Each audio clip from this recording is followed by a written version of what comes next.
औज़ुबिल्लाहिमिनश्शैतानिर्रजीम बिस्मिल्लाहिर्रहमानिर्रहीम।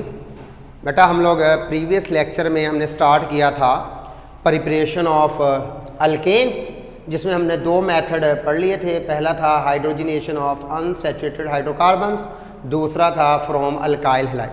आज हम तीसरा मेथड पढ़ेंगे अल्केन को प्रिपेयर करने का, वो है डीकार्बोजाइलेशन ऑफ मोनोकार्बोक्सिलिक एसिड। बेटा इस मेथड को अंडरस्टैंड करने के लिए हमें कुछ पहले टर्म्स को समझना पड़ेगा। मसलन लफ्ज़ है हमारे पास डीकार्बोजाइलेशन, तो सर देख लेते हैं डीकार्बोजाइलेशन का मतलब क्या है। बेटा डी का मतलब होता है रिमूवल, डी का मतलब क्या होता है, रिमूवल।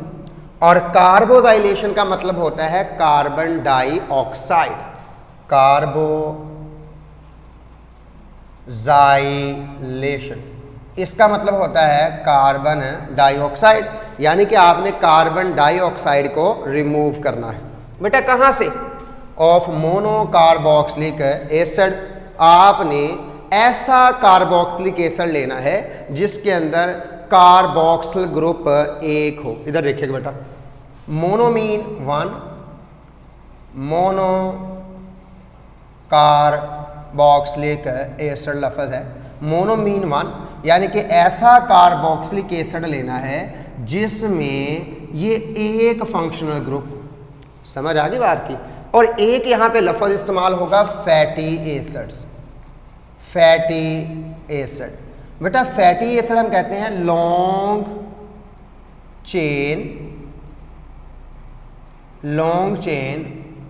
मोनो कार्बोक्सिलिक एसिड, यानी कि आपके पास कोई भी एसिड हो, अगर वो मोनोकार्बोक्सिलिक एसिड है, अगर वो कार्बोक्सिलिक एसिड हो लेकिन मोनो हो, एक हो उसके अंदर, तो वो फैटी एसिड कहलाता है। एक यहाँ पे लफ्ज़ इस्तेमाल होगा बेटा हमारे पास सोडा लाइम, सोडा लाइम। बेटा ये दो लफ्ज़ों से निकला है। सोडा जो है ये कास्टिक सोडा से लिया गया है, और लाइम जो है ये क्विक लाइम से लिया गया है। कास्टिक सोडा बेसिकली NaOH को कहा जाता है, और क्विक लाइम हमारे पास CaO को कहा जाता है। तो इस तरह बेटा हमारे पास सोडा लाइम दो कंपोनेंट्स का मिक्सचर है। अब सोडा लाइम हम तैयार कैसे करते हैं देखिएगा। हम लोग बेटा क्या करेंगे, हम सॉल्यूशन तैयार करेंगे सोडियम हाइड्रोक्साइड का, यानी कि यहाँ पे आपके पास सॉल्यूशन किसका है, सोडियम हाइड्रोक्साइड का। इसमें आप क्विक लाइम ऐड कर दें। जब आप क्विक लाइम ऐड करोगे ये आपके पास मिक्सर बन जाएगा। इस मिक्सर को हम लोग ड्राई कर लेंगे। जब आप ड्राई करोगे तो जो प्रोडक्ट आपको मिलेगा उसे क्या बोलेंगे, सोडा लाइम। तो ये मेन पॉइंट्स हैं बेटा जो हम इस टॉपिक में डिस्कस करेंगे। तो चलें अपने टॉपिक की तरफ चलते हैं, डीकार्बोजाइलेशन ऑफ मोनोकार्बोक्सिलिक एसिड। देखिए बेटा पहले हम अंडरस्टैंड कर लेते हैं, हम लोग बेसिकली कार्बोक्सिलिक एसिड ले या इसका साल्ट ले, एक ही बात बनेगी, वो मैं आपको समझा देता हूँ कैसे। हम कोई साल्ट ले लेते हैं, मोनोकार्बोक्सिलिक एसिड का साल्ट जर्नली ले लेते हैं कि सर ये मेरे पास R है, C double bonded O negative, Na positive. ये बेटा सोडियम साल्ट है, sodium salt of monocarboxylic acid, या फिर सोडियम साल्ट आप पूरा नाम भी लिख सकते हैं, sodium salt of monocarboxylic acid. Sir sodium salt monocarboxylic acid है, हम इसे हीटअप करते हैं। हीटअप करने के लिए बेटा हम लोग यहाँ पे केमिकल साइन ये रिप्रेजेंट कर देते हैं डेल्टा केमिकल साइन के साथ। इसका मतलब होता है आप इसे हीटअप कर रहे हैं। किसके साथ हीटअप करेंगे, सोडा लाइम के साथ।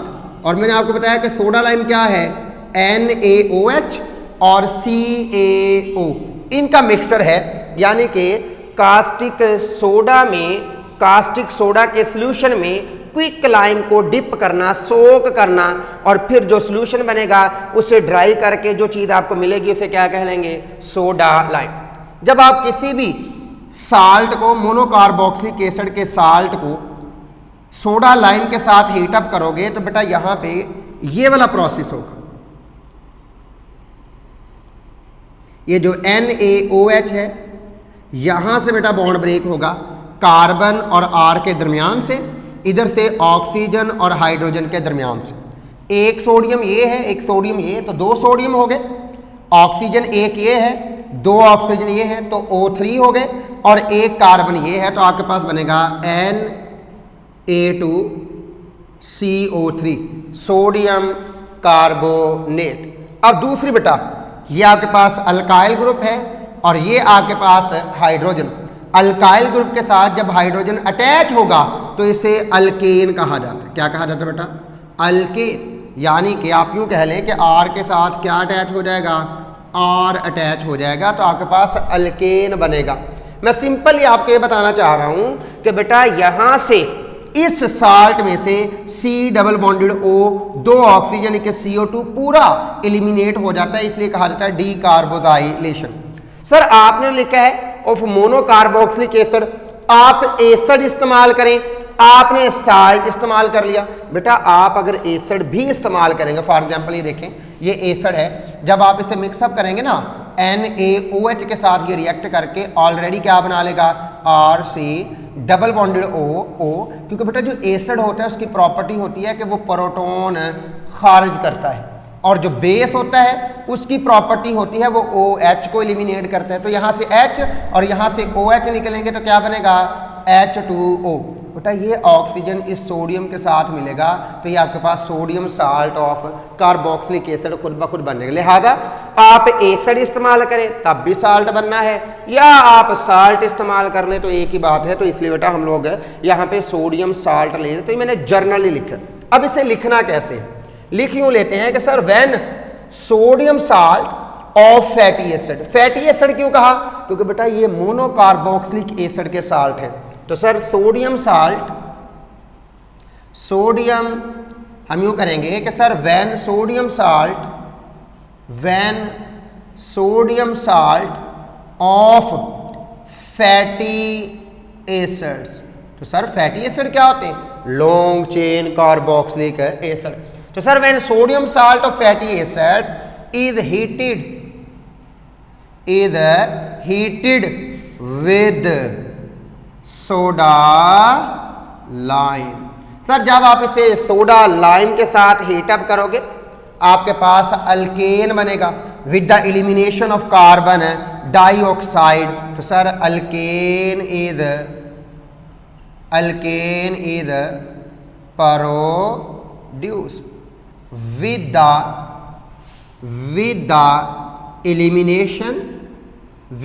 elimination of carbon dioxide. तो ये बेटा आपके पास जर्नल इसका रिएक्शन नीचे लिख दिया गया। अब यहां पे अगर आप गौर करें एक चीज आपको वाज़ेह नजर आएगी कि सर इस साल्ट के अंदर, इस एसिड के अंदर जितने कार्बन होंगे प्रोडक्ट के अंदर, डिजायर्ड प्रोडक्ट के अंदर एक कार्बन उससे कम होगा। मसलन ये वाला कार्बन जो है ये इस साल्ट का हिस्सा था, लेकिन ये अब किसका हिस्सा बन गया? कार्बोनेट का। लिहाजा एक कार्बन क्या हो गया?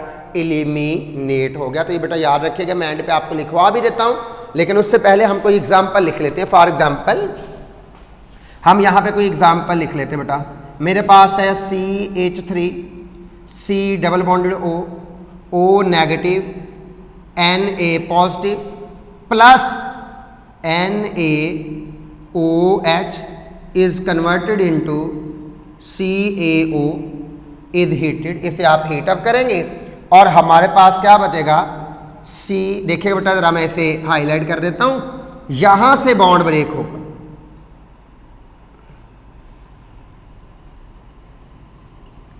यहां से सिर्फ हाइड्रोजन रह जाएगा।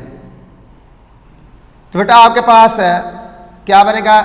Na2CO3 प्लस ये जो CH3 है ये इस हाइड्रोजन के साथ मिलके क्या बना लेगा? CH4 यानी कि मीथेन। ये आपका रिक्वायर्ड प्रोडक्ट है। अब जरा गौर करें, मीथेन में एक कार्बन है जबकि सोडियम एसीटेट में दो कार्बन है। तो सर एक कार्बन प्रोडक्ट में हमेशा कम मिलेगा। अब एक और चीज यहां पे बेटा, इसका नाम कैसे लिखना है? बेटा आप दो तरीकों से लिख सकते हो। मसलन एक मैं लिखता हूं सोडियम साल्ट, यानी कि अगर मैंने साल्ट का लफ्ज लिखा है सोडियम साल्ट, तो आपको एसिड का पूरा नाम लिखना पड़ेगा, sodium salt of acetic acid. एक तो ये नाम है। अगर आपने साल्ट का लफ्ज लिखा है तो आपको एसिड का पूरा नाम लिखना पड़ेगा, acetic acid, propanoic acid, butanoic acid and so on. लेकिन अगर आप साल्ट नहीं लिखते फिर आपको एंड पे ATE लिखना पड़ेगा। मसलन इसका नाम दूसरा क्या आ जाएगा आपके पास, सोडियम, ये डॉट का मतलब होता है, मैंने पूरा नाम नहीं लिखा यानी कि इसे स्टॉप कर दिया, ये पूरा सोडियम ही पढ़ा जाएगा, सोडियम एसीटेट। तो सर ये सोडियम एसीटेट भी आप इसे लिख सकते हैं। तो ये सोडियम एसीटेट है और बना क्या है आपके पास, मीथेन CH4। तो इस तरह बेटा हमारे पास अल्केन तैयार हुआ। ये हमारे पास है डीकार्बोनाइलेशन ऑफ मोनोकार्बोक्सिलिक एसिड। अब इसमें नोट आपको लिखना पड़ेगा कि sir the desired product contain 1 carbon less than the number of carbon atom present in salt. Salt में जितने कार्बन होंगे प्रोडक्ट में उससे एक कम होगा। तो नोट लिख लीजिएगा, कभी काम आएगा कि sir the desired product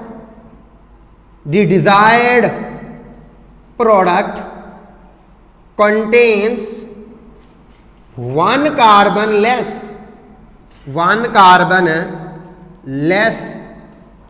than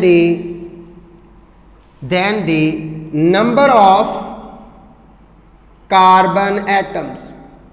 number of carbon atoms। तो sir the desired product contains 1 carbon less than the number of carbon atom present in a salt. तो सर जो साल्ट है आपके पास उसमें जितने कार्बन होंगे उससे हमेशा एक कार्बन लेस होगा। हम एक्सरसाइज जब सॉल्व करेंगे तो वहां पे हमारे पास कन्वर्जन आएंगी। जब भी हमें एक कार्बन कम करना हुआ तो हम इस मेथड को ज्यादा फॉलो करेंगे। अब बेटा दूसरी तरफ हमारे पास यहां पे सर सोडा लाइम क्या है, तो आप यहां पे लिख सकते हैं कि sir soda lime is produced when quick lime is soaked in caustic soda and product is dried. तो ये बेटा हमारे पास क्या कहलाएगा, सोडा लाइम। तो ये आप लिख लीजिएगा। नेक्स्ट बेटा हमारे पास इसी का दूसरा मेथड है, यानी कि साल्ट ही लेना, आपने मोनोकार्बोक्सिलिक एसिड ही लेना है तो उससे आपने अल्केन तैयार करने हैं। वो है हमारे पास कोल्ड इलेक्ट्रोलाइटिक मेथड, यानी कि दूसरा मेथड है cold electrolytic method, cold electrolytic method. तो सर ये हमारे पास दूसरा मेथड है कोल्ड इलेक्ट्रोलाइटिक मेथड। देखिए बेटा इसमें भी हम क्या करेंगे, हम लोग सोडियम साल्ट लेंगे मोनोकार्बोक्सिलिक एसिड का, उसकी इलेक्ट्रोलिसिस करवाएंगे। अब इलेक्ट्रोलिसिस क्या होती है इसे समझने के लिए हम लोग यहां रफ में आ जाते हैं थोड़ा सा कि सर ये हमारे पास कोई सेल है और आपको पता है कि सेल के अंदर दो तरह के इलेक्ट्रोड होते हैं, एटलीस्ट इलेक्ट्रोकेमिकल सेल। इसके अंदर दो इलेक्ट्रोड हैं, एक बैटरी के पॉजिटिव टर्मिनल से जुड़ा हुआ है और एक बैटरी के नेगेटिव टर्मिनल से जुड़ा हुआ है। जो बैटरी के पॉजिटिव टर्मिनल से जुड़ा है इसे हम बोलते हैं बेटा एनोड, और जो बैटरी के नेगेटिव टर्मिनल से जुड़ा हुआ है इसे बोलते हैं हम लोग कैथोड।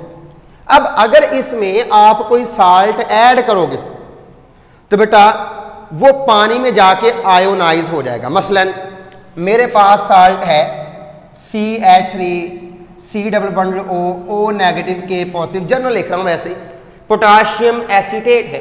चूंकि बेटा ये आयनिक है इसका पॉजिटिव एंड अलहदा हो जाएगा, नेगेटिव एंड अलहदा हो जाएगा।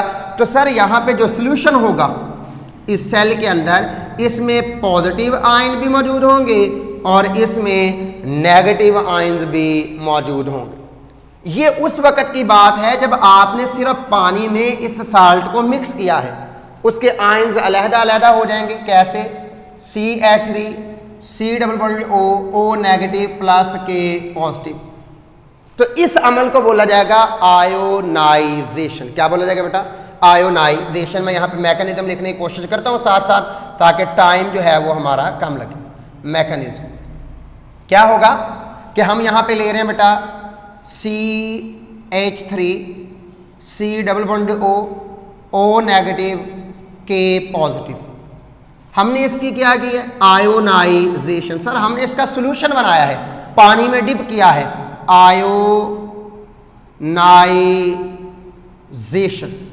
आयोनाइजेशन की है तो हमारे पास बनेगा CH3 C double bond O negative K positive.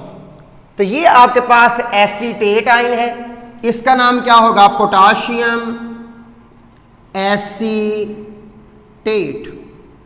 और ये क्या है आपके पास? एसीटेट आयन, और ये पोटाशियम आयन। यहां पे दोनों आयन बन गए। अब अगर यहां पे बेटा मैं वोल्टेज अप्लाई कर दूं, अगर यहां पे मैं करंट अप्लाई कर दूं, तो बेटा ये जो आयन है अपने रेलिवेंट इलेक्ट्रोड की तरफ मूव करना शुरू कर देंगे। मसलन सर एनोड पे पॉजिटिव चार्ज होता है, तो आप मुझे बताएं कौन इस तरफ मूव करेगा? Sir negative particle. और यहां पे कैथोड पे चूंकि नेगेटिव चार्ज होता है, तो कौन मूव करेगा? Sir positive particle. तो हमारे पास एनोड की तरफ कौन माइग्रेट करेगा? Negative. Negative mean acetate ion. तो sir acetate ion migrate toward the anode. तो हमारे पास बेटा एट एनोड पे हमारे पास क्या होना शुरू हो जाएगा? नेगेटिव आयन माइग्रेट करेगा। और आपको पता है एनोड हम उस टर्मिनल को कहते हैं जहां पे ऑक्सीडेशन होती, और ऑक्सीडेशन का मतलब होता है रिमूवल ऑफ इलेक्ट्रॉन। ये नेगेटिव आयन आएगा, अपना इलेक्ट्रॉन इस इलेक्ट्रोड को देगा, अपना इलेक्ट्रॉन जब इसे देगा तो अपनी क्या कर लेगा? ऑक्सीडेशन। तो लिहाजा एट एनोड कौन आएगा बेटा आपके पास? एसीटेट आयन, यानी कि CH3 C double bond O negative. ये क्या है आपके पास? Acetate ion. ये आपके पास एसीटेट आयन है। ये एसीटेट आयन बेटा जाके क्या करेगा? खुद को ऑक्सीडाइज करेगा। ये जो नेगेटिव चार्ज है, अगर मैं आपको थोड़ा समझाना चाहूं तो बेटा आपके पास NaCl होता है, यहाँ पे नेगेटिव चार्ज, यहाँ पे पॉजिटिव। इसका मतलब भला क्या होता है कि क्लोरीन ने एक एक्स्ट्रा इलेक्ट्रॉन लिया हुआ है, किससे? सोडियम से। मतलब नेगेटिव चार्ज जब होता है तो वो इसका अपना पर्सनल इलेक्ट्रॉन नहीं है, वो बाहर से कोई लिया हुआ इलेक्ट्रॉन था। इसी तरह ये जो नेगेटिव चार्ज है यहाँ पे बेटा, ये इसका अपना इलेक्ट्रॉन नहीं है, ये इसने किसी से लिया हुआ इलेक्ट्रॉन है। लिहाजा जिस वक्त ये एनोड की तरफ मूव करेगा, ये उसी इलेक्ट्रॉन को वापस दे देगा। तो आपके पास बनेगा CH3 C double bond O। अब बेटा ये जो ऑक्सीजन है इसकी इलेक्ट्रॉनिक कॉन्फ़िगरेशन देखें, 1s2 2s2 2px 2py 2pz 1 1। तो यहां पे बेटा आपके पास 1, यहां पे आपके पास कितने? डबल, 2 2 4 2 6, 1 7 और 1 8 इलेक्ट्रॉन पूरे ऑक्सीजन के। ये वाला ऑर्बिटल कंप्लीट है, कंप्लीट। इस ऑर्बिटल में एक इलेक्ट्रॉन है, इसने इस इलेक्ट्रॉन को कार्बन के साथ बेटा, यानी कि इस इलेक्ट्रॉन को कार्बन के साथ शेयर कर लिया, लेकिन एक इलेक्ट्रॉन इसके पास मौजूद है। और जब आपके पास एक इलेक्ट्रॉन अकेला हो ऑर्बिटल के अंदर, अनपेयर्ड इलेक्ट्रॉन हो, तो वो हमारे पास फ्री रेडिकल बन जाता। तो ये रेडिकल था, ये फ्री रेडिकल है, इसके ऊपर कोई चार्ज नहीं है। साथ बेटा ये एक इलेक्ट्रॉन क्या कर देगा? लूज कर देगा। तो हम बेटा इस फ्री रेडिकल की बात कर लेते हैं। ये जो फ्री रेडिकल है इसे समझने की कोशिश करते हैं। ये फ्री रेडिकल, ये इसका अपना पर्सनल इलेक्ट्रॉन है ऑक्सीजन का, जो 2pz में मौजूद है। अब ये इलेक्ट्रॉन यहाँ पे बेटा ये इलेक्ट्रॉन मूव करना शुरू कर देते हैं, CH3 C double bonded O। यहाँ पे बेटा ये इलेक्ट्रॉन ये थोड़ी देर बाद यहाँ से मूव करेगा इस तरफ, यानी कि ऑक्सीजन और कार्बन के दरमियान आ जाएगा। यहाँ से बेटा पाई बॉन्ड है एक, यहाँ उसका एक इलेक्ट्रॉन ऑक्सीजन की तरफ मूव कर जाएगा और एक इलेक्ट्रॉन कार्बन की तरफ, तो आपके पास ये वाला स्ट्रक्चर रीअरेंज होकर इस तरह का बन जाएगा। Ca3 ऑक्सीजन, यहां पे डबल बॉन्ड डेवलप हो जाएगा और यहां पे रेडिकल बन जाएगा। थोड़ी देर बाद यही इलेक्ट्रॉन वापस आएगा और पाई बॉन्ड इस तरफ शिफ्ट हो जाएगा, दोबारा ये स्ट्रक्चर बन जाएगा। मतलब ये कि सर ये इलेक्ट्रॉन यहाँ पे रेजोनेट होना शुरू हो जाता है, डीलोकलाइज हो जाता है, मूव करना शुरू कर देता है। ये दोनों स्ट्रक्चर इस फ्री रेडिकल के रेजोनेंस स्ट्रक्चर हैं। मैं इसे यूं रिप्रेजेंट करता होता हूं आमतौर पे बच्चों को कि सर CH3 यहाँ पे ऑक्सीजन ऑक्सीजन, ये इलेक्ट्रॉन जो मूव कर रहा है ये हर वक्त इस तरह यहाँ पे डीलोकलाइज है, मूव करता जा रहा है डॉटेड लाइंस, जिसकी वजह से रेजोनेंस यहाँ पे भी, और जितनी रेजोनेंस ज्यादा होगी ये वाला कार्बन उतना ही ज्यादा स्टेबल हो जाएगा। जब ये कार्बन स्टेबल होगा तो यहां से बॉन्ड ब्रेक हो जाएगा, यानी कि हमारे पास ये जो फ्री रेडिकल है रेजोनेंस होने की वजह से CH3 C double bonded O radical, यहां से बॉन्ड बेटा इक्वली ब्रेक हो जाता है, होमोलिटिक क्लीवेज हो जाती है और आपके पास बनता है CH3, यहां पे बेटा फ्री रेडिकल। उसकी वजह क्या है, यहां बेटा दो इलेक्ट्रॉन थे, एक इलेक्ट्रॉन कार्बन के पास चला गया, एक इलेक्ट्रॉन इस कार्बन के पास। ये इलेक्ट्रॉन जो इस कार्बन के पास गया है वो हकीकत में डबल बॉन्ड, यहां पे single bond, carbon double bond, यहां पे सिंगल बॉन्ड, यहां पे जो रेडिकल है ये आपस में मिलते हैं बेटा और यहां पे क्या बना लेंगे, डबल बॉन्ड। तो हम यहां पे सिंगल की जगह क्या कौन सा बॉन्ड डेवलप करवा लेंगे, डबल। तो ये कार्बन डाइऑक्साइड बन गई। एक इलेक्ट्रॉन जो यहां से मूव किया है इस तरफ और एक इस तरफ, तो बेटा इसके ऊपर एक इलेक्ट्रॉन आ जाएगा, ये फिर क्या बन जाएगा, फ्री रेडिकल। इसका मतलब है कि एक आयन एक मिथाइल रेडिकल पैदा कर रहा है।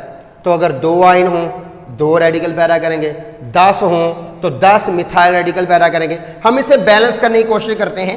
आप पूरी इक्वेशन को 2 से मल्टीप्लाई कर दें, यहां पे भी कितने आ जाएंगे 2, यहां पे भी बेटा 2, यहां पर भी कितने आ जाएंगे 2 और 2, और ये इलेक्ट्रॉन भी कितने हो जाएंगे 2, ये भी आपके पास 2 और मिथाइल रेडिकल भी 2, और कार्बन डाइऑक्साइड के मॉलिक्यूल जो यहां से बेटा कार्बन डाइऑक्साइड सिस्टम से बाहर एस्केप होगी, ये 2 मॉलिक्यूल एस्केप होंगे।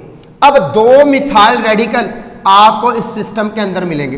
वो दोनों रेडिकल बेटा CH3 radical plus CH3 radical के साथ इलेक्ट्रॉन को शेयर करेगा और हमारे पास कोवलेंट बॉन्ड बनाएगा। कौन सा बॉन्ड बनाएगा बेटा, covalent, CH3 single bond CH3। ये दोनों इलेक्ट्रॉन शेयर हो गए और हमारे पास इथेन बना। कौन क्या बना बेटा, इथेन। तो पता चला कि सर ये हमारे पास फ्री रेडिकल मैकेनिज्म है। कौन सा mechanism, free radical mechanism. Radical के साथ मिलके हमारे पास प्रोडक्ट बनाते हैं। अब बेटा इसी तरह यहां से इलेक्ट्रॉन निकले थे इस तारों के जरिए, ये जो आपके पास वायर है इनके जरिए वो कैथोड की तरफ मूव कर गए। कैथोड पे कौन सा चार्ज आ गया, नेगेटिव। अब जो पॉजिटिव आयन है वो मूव करेंगे नेगेटिव की तरफ। लेकिन सर पॉजिटिव आयन आपके पास है कहां, तो इधर देखिएगा बेटा जरा, chapter number 10 first year electrochemical series आपने पढ़ा था। सर मेरे पास वाटर है, समझ लीजिएगा जरा, वाटर है, वाटर इसके अंदर मौजूद है क्योंकि आपने जो साल्ट इस्तेमाल किया है उसे पानी में डिप किया है। जब पानी में डिप किया है तो आपने करंट प्रोवाइड किया, जिसकी वजह से वाटर आयोनाइज हो गया। वाटर क्या आ गया बेटा, आयोनाइज, यानी कि H आयन बन गए और OH आयन बन गए। अगर ये 2 मॉलिक्यूल हो तो H आयन कितने हो जाएंगे 2 और OH आयन कितने हो जाएंगे 2। तो बेटा ये एक हाइड्रोजन जो सॉल्यूशन के अंदर मौजूद है, सर बनी कहां से, by the decomposition of water. Sir ये जो इलेक्ट्रॉन वायर के जरिए जाएंगे, हाइड्रोजन भाग के जाकर उन इलेक्ट्रॉन को लेगा। ये पॉजिटिव आयन, पोटाशियम नहीं जाएगा, हाइड्रोजन जाएगा।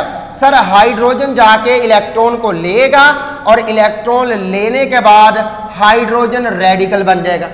इसी तरह दूसरा हाइड्रोजन भी भाग के जाएगा, वो भी जाके इस इलेक्ट्रॉन को गेन करेगा और हाइड्रोजन रेडिकल बन जाएगा। बेटा आपको पता है कि रेडिकल के साथ कंबाइन होके हाइड्रोजन का मॉलिक्यूल बनाएगा। सिस्टम के अंदर 2 OH आयन रह जाएंगे। ये दोनों OH आयन इन 2 पोटाशियम आयन के साथ मिलके पोटाशियम हाइड्रो ऑक्साइड बनाएंगे। तो चले मैं यहां पे इसे कंप्लीट करता हूं, जरा इसे मुझे रेज करना पड़ेगा कि सर हमारे पास कैथोड पे क्या होगा, एट कैथोड। तो देखिए बेटा, at cathode, at cathode, cathode पे कौन सा अमल होता है बेटा, रिडक्शन, यानी कि एडिशन ऑफ इलेक्ट्रॉन। तो बेटा मैंने यूं कहा कि कैथोड पे जाएंगे, यहां से इलेक्ट्रॉन जो निकलेंगे, चूंकि बेटा 2 इलेक्ट्रॉन निकले हैं, दोनों इलेक्ट्रॉन यहां से मूव करेंगे और 2 इलेक्ट्रॉन कितने हाइड्रोजन लेंगे, 2 हाइड्रोजन। तो इधर देखिएगा सर, ये आए हैं आपके 2 इलेक्ट्रॉन और सॉल्यूशन किसका था, वाटर का। जिस वक्त इस वाटर में से करंट गुजरा होगा, ये वाटर H आयन और OH आयन में तब्दील हो चुका होगा। HOH किस में तब्दील हो जाएगा, H पॉजिटिव OH नेगेटिव में। ये जो H आयन है ये सॉल्यूशन में से जाके इलेक्ट्रॉन लेंगे और क्या बना देंगे, हाइड्रोजन गैस। ये तो सर हाइड्रोजन इलेक्ट्रॉन लेगा, हाइड्रोजन इलेक्ट्रॉन लेगा। सर ये हाइड्रोजन आया कहां से, by the decomposition of water molecule. Sir water molecule decompose क्यों हुआ, due to the application of electric current. Sir यहां पे वाटर की इलेक्ट्रोलिसिस हो गई, वाटर इम्प्योर था, वाटर के अंदर साल्ट था, करंट गुजारने से वाटर डीकंपोज होके आयन में तब्दील हो गया, जिसे हम इलेक्ट्रोलिसिस का नाम देंगे। तो सर वो आयन इलेक्ट्रॉन गेन करेंगे और हाइड्रोजन गैस एस्केप होगी। सिस्टम में क्या बचेगा, OH आयन। क्या बचेंगे बेटा, हाइड्रोक्सल आयन। ये जो हाइड्रोक्सल आयन है ये सिस्टम का हिस्सा रहेंगे। 2 हाइड्रोक्सल आयन इन 2 पोटाशियम आयन के साथ कंबाइन हो जाएंगे और आयनिक बॉन्ड के जरिए इलेक्ट्रोस्टैटिक फोर्स ऑफ अट्रैक्शन के जरिए आपस में अटैच होंगे और पोटाशियम हाइड्रो ऑक्साइड बनाएंगे। तो ये बेटा आपका रिएक्शन है जो कैथोड पे होगा। अब यहां से सारे का सारा अगर आप इसे बेटा अंडरस्टैंड करें तो हुआ क्या कि सर हमने क्या लिया, saturated solution of potassium salt of monocarboxylic acid. उसकी क्या करवाई आपने, आयोनाइजेशन। आयोनाइजेशन के बाद क्या हुई, इलेक्ट्रोलिसिस। तो सर जब साल्ट का सॉल्यूशन बनाया, आयोनाइजेशन खुद ब खुद हो जाती है, ये स्पॉन्टेनियस रिएक्शन होता है। बेसिकली आपने इसकी इलेक्ट्रोलिसिस करवाई है। जब इलेक्ट्रोलिसिस करवाई तो आपके पास नेगेटिव आयन माइग्रेट हो गया एनोड की तरफ और पॉजिटिव आयन माइग्रेट हो गया किस तरफ बेटा, कैथोड की तरफ। तो acetate ion free radical generate करता है, फ्री रेडिकल मजीद डिकम्पोज होता है in order to stabilise itself और मिथाइल रेडिकल बनते हैं। मिथाइल रेडिकल आपस में कंबाइन होंगे और इथेन बनेगा। तो आप इसकी थ्योरी लिख लोगे कि sir when saturated solution of potassium salt of acetic acid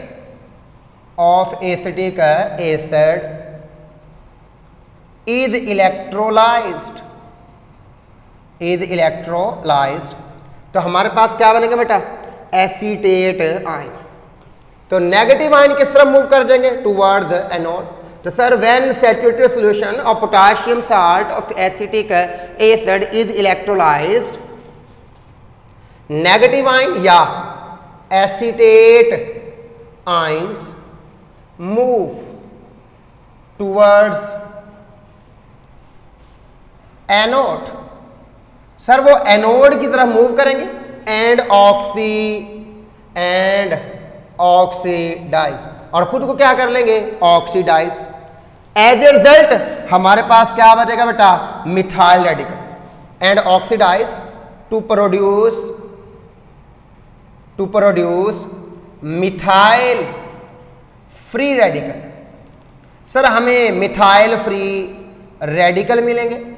methyl free radical combine together to form ethane. Methyl free radical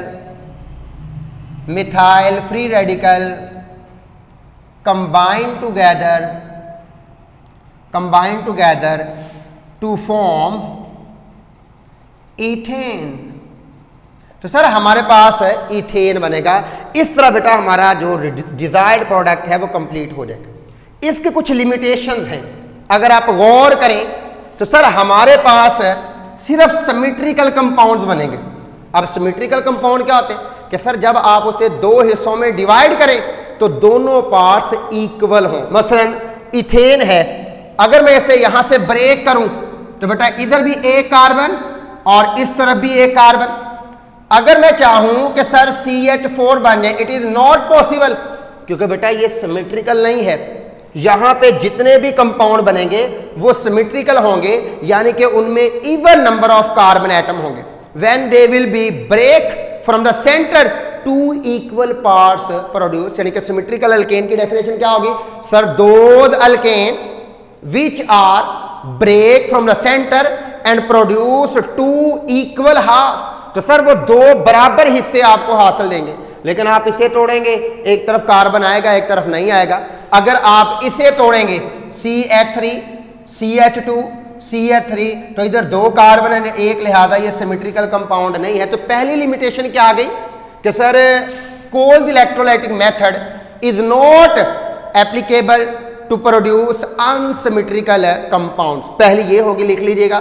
दूसरी लिमिटेशन ये है कि बेटा इसमें ज्यादा बाई प्रोडक्ट है। मसलन कार्बन डाइऑक्साइड सारे का सारा क्या है, बाई प्रोडक्ट।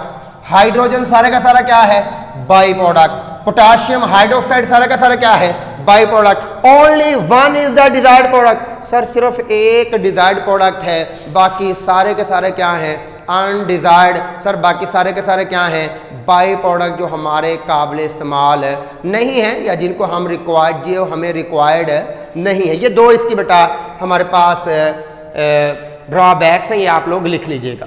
यहां तक ये वाला टॉपिक आपका जो है कंप्लीट हुआ। इसके साथ हम लोग एक और मेथड एक्सप्लेन कर लेते हैं for the preparation of alkane, और वो है बेटा हमारे पास फ्रॉम ग्रिग्नर्ड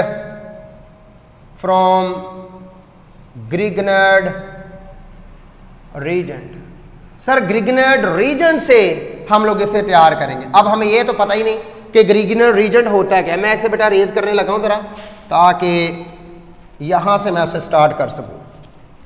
फ्रॉम ग्रिग्नर्ड रीजेंट, इसे भी कर देते हैं।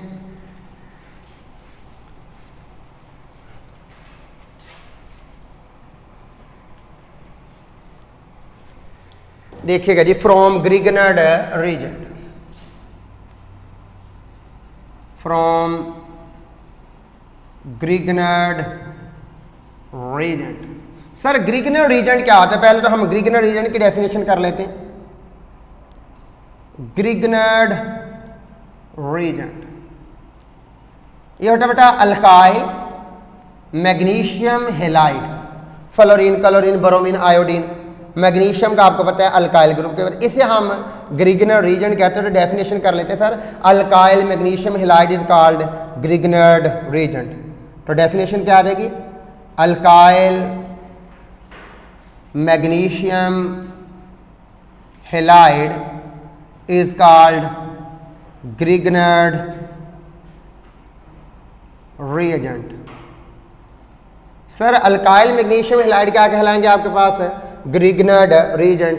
और अगर आपने ग्रिग्नर्ड रीजेंट को तैयार करना हो तो कैसे करेंगे बेटा, हम लोग अल्काइल हेलाइड लेंगे और इसे मैग्नीशियम मेटल के साथ ट्रीट करवा देंगे। जब आप इसे मैग्नीशियम मेटल के साथ ट्रीट करवाओगे तो आपके पास बनेगा RMG और यहां पे हैलोजन लग जाएगा। अब बेटा ये जो मैग्नीशियम है ना, ये हाईली इलेक्ट्रोपॉजिटिव है, यानी कि मैं यहां पे लिखने लगा हूं मैग्नीशियम क्या है, हाईली इलेक्ट्रोपॉजिटिव। सर इसका क्या मतलब होता है, आसानी से इलेक्ट्रॉन डोनेट करने वाले। तो मैग्नीशियम अगर आसानी से इलेक्ट्रॉन डोनेट करेगा तो हैलोजन कौन है, सर आसानी से इलेक्ट्रॉन लेने वाले। ये इलेक्ट्रॉन देने वाला और ये इलेक्ट्रॉन लेने वाला। अगर ये इलेक्ट्रॉन देता है और ये इलेक्ट्रॉन लेता है तो इसका मतलब ये वाला बॉन्ड फिर कौन सा है, सर ये आयनिक बॉन्ड होगा। कौन सा बॉन्ड होगा बेटा, आयनिक। तो तो यहाँ पे कौन सा चार्ज आ जाएगा, नेगेटिव, और यहाँ पे पॉजिटिव आ जाएगा। लेकिन बेटा इस मैग्नीशियम का इस R यानी कि कार्बन के साथ भी बॉन्ड है। ये जो बॉन्ड है ये कोवलेंट है। कौन सा बॉन्ड है बेटा, कोवलेंट। तो आप मुझे बताएंगे कि सर कोवलेंट बॉन्ड स्ट्रॉन्गर होता है या आयनिक, तो आयनिक स्ट्रॉन्गर होता है, ये जल्दी ब्रेक नहीं होता। तो ब्रेक कौन होता है फिर, कोवलेंट। इसका मतलब है कि ये वाला हिस्सा केमिकल रिएक्शन में पार्टिसिपेट नहीं करेगा। कौन करेगा, R और Mg। और आपको ये भी पता होगा कि सर हमारे पास दुनिया में कोई भी कंपाउंड 100% आयनिक नहीं होता, लिहाजा यहां पे फिर मैं पार्शियल पॉजिटिव चार्ज लिखूंगा, कंप्लीट नहीं लिख रहा। और यहां पे मेरे पास कौन सा चार्ज आएगा, पार्शियल नेगेटिव। अब एक चीज और गौर कीजिएगा, सर यहां पे हैलोजन पे पार्शियल नेगेटिव चार्ज और कार्बन पे पार्शियल पॉजिटिव चार्ज है, यानी कि इस तरफ आ जाए तो यहां पे मैग्नीशियम इलेक्ट्रॉन देता है इस हैलोजन को भी और इस R को भी। तो R पे कौन सा चार्ज आ गया, नेगेटिव। तो आपने R की नेचर ही तब्दील कर दी। पहले वो इलेक्ट्रॉन लेने वाला था, अब वो इलेक्ट्रॉन देने वाला बन गया। तो आपने नेचर तब्दील कर दी, जिसकी वजह से बेटा ये बहुत ज्यादा रिएक्टिव है। तो रिएक्टिव होने की दो वजूहात है। नंबर 1, एक तो ये पोलर है, यानी कि सर नंबर 1 क्या है, ये पोलर। नंबर 2, सर मैग्नीशियम जो है highly electropositive. Magnesium is highly electro positive, तो इस वजह से बहुत ज्यादा रिएक्टिव। तो बेटा ग्रिगनर रीजेंट को विक्टर ग्रिगनर ने 1900 में सिंथेसाइज किया था और दुनिया के तकरीबन मैक्सिमम ऑर्गेनिक कंपाउंड हम ग्रिगनर रीजेंट से बाआसानी तैयार कर सकते हैं। खैर हमारा जो आज का टॉपिक है वो ग्रिगनर रीजेंट नहीं है, बल्कि ग्रिगनर रीजेंट को इस्तेमाल करके अल्केन को तैयार करना है। तो हम उस तरफ आते हैं कि बेटा हमारे पास है कोई ग्रिगनर रीजेंट है और यहां पे बेटा आपके पास CH2Mg मैग्नीशियम, और ये आपके पास क्या लग गया, हैलोजन। यहां बेटा नेगेटिव चार्ज, यहां पे हम पार्शियल लगाएंगे और यहां पे हम पार्शियल नेगेटिव लगाएंगे। आप इसे वाटर के साथ ट्रीट कर देंगे, पार्शियल नेगेटिव, और हाइड्रोजन पे कौन सा चार्ज है, partial positive. In the presence of ether. और हम लोग बेटा आमतौर पे एसिडिक मीडियम इस्तेमाल करते हैं। हमारे पास क्या होगा कि ये जो बॉन्ड है मैग्नीशियम और हैलोजन का, ये आयनिक है, इसलिए ये केमिकल बॉन्ड ब्रेक नहीं होगा। अगर ये ब्रेक नहीं होगा तो नया बॉन्ड भी नहीं बनेगा, लिहाजा ये साइड जो है ये सीध हो जाएगी, ये ब्लॉक हो जाएगी। तो सर पार्शियल नेगेटिव किसे अपनी तरफ अट्रैक्ट करेगा, पार्शियल पॉजिटिव हाइड्रोजन को, और पार्शियल पॉजिटिव मैग्नीशियम किसे अपनी तरफ अट्रैक्ट करेगा, OH आयन को। तो हमारे पास बनेगा क्या, RCH2 था बेटा, एक हाइड्रोजन और लग जाएगा CH3, अल्केन बन जाएगा। मैग्नीशियम ऑलरेडी हैलोजन के साथ अटैच है और दूसरी तरफ किससे अटैच हो गया, OH। तो आपके पास कॉम्प्लेक्स कंपाउंड बन गया। तो इस तरह बेटा हम अल्केन को तैयार कर लेते हैं। तो इसको लिखेंगे कैसे कि सर व्हेन ग्रिगनर रीजेंट या फिर when alkyl magnesium halide, when Grignard reagent is treated किसके साथ बेटा, with water in the presence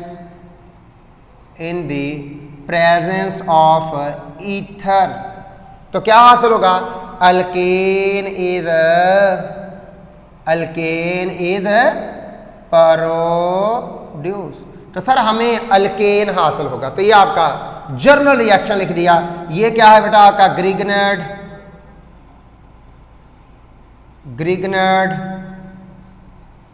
reagent. चले हम दूसरी एग्जांपल इसकी कर लेते हैं। हमारे पास बेटा CH3, ये आपके पास आ गया मैग्नीशियम, और ये आपके पास आ गया बेटा ब्रोमीन। पार्शियल पॉजिटिव और पार्शियल नेगेटिव, हम इसे ट्रीट कर देते हैं वाटर के साथ, HOH, partial positive partial negative. तो बेटा ये पार्शियल पॉजिटिव किसकी तरफ अट्रैक्ट हो जाएगा, पार्शियल नेगेटिव की तरफ, और पार्शियल पॉजिटिव या यहां से पार्शियल नेगेटिव किस तरफ अट्रैक्ट हो जाएगा, पार्शियल पॉजिटिव मैग्नीशियम की तरफ, यानी कि पॉजिटिव नेगेटिव की तरफ और नेगेटिव पॉजिटिव की तरफ in the presence of ether. याद रखिएगा बेटा, जब भी रिएक्शन करवाना है ईथर की मौजूदगी में साथ एसिडिक मीडियम इस्तेमाल करना है, और हमारे पास CH3 था, एक हाइड्रोजन और लग जाएगा तो क्या बनेगा CH4 प्लस बेटा मैग्नीशियम के एक तरफ क्या आ जाएगा, मैग्नीशियम के एक तरफ आ जाएगा OH ये वाला, और दूसरी तरफ ऑलरेडी क्या मौजूद है Br। तो बेटा इस तरह हम लोग अल्केन तैयार करेंगे फ्रॉम ग्रिग्नेड रीजन। तो ये हमारे पास बेटा सिंपल सा मेथड है ग्रिग्नेड रीजन से अल्केन तैयार करना। इससे पहले हमने पढ़ा डीकार्बोजाइलेशन और मोनोकार्बोक्सिलिक एसिड, उसमें आपने दो मेथड पढ़े हैं, एक में हम लोग इलेक्ट्रोलिसिस करते हैं, एक में वैसे ही हम लोग हीट अप करते हैं तो हमारा प्रोडक्ट हमें हासिल हो जाता है। एक मेथड रह गया है, वो है हमारे पास बेटा वुल्फ किश्नर रिडक्शन मेथड, और उसी में हम लोग क्लेमेंसन रिडक्शन मेथड पढ़ेंगे। तो वो इंशाल्लाह नेक्स्ट टॉपिक में हम लोग डिस्कस करेंगे। तब तक के लिए अल्लाह हाफिज़।